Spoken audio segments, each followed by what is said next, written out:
Bu videoni ko'rgandan keyin ham kosmetologlarga operatsiya uchun bormoqchi bo'lsanglar, unda bilmadim.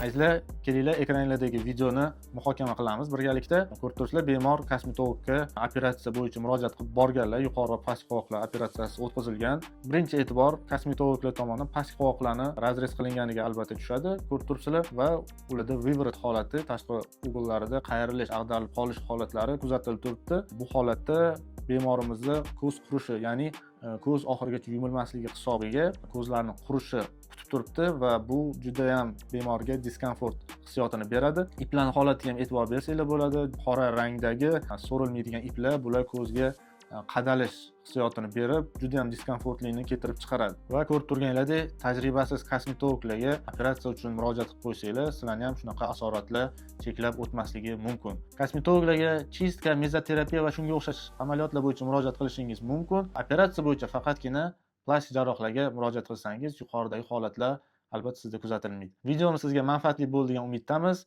Videoni saqlanib qilishni unutmang va operatsiya qildirmoqchi bo'lgan tanishinglarga bu videoni jo'natib qo'yinglar. Hammaga rahmat. Sizlar bilan doktor Sardor Jo'rayev.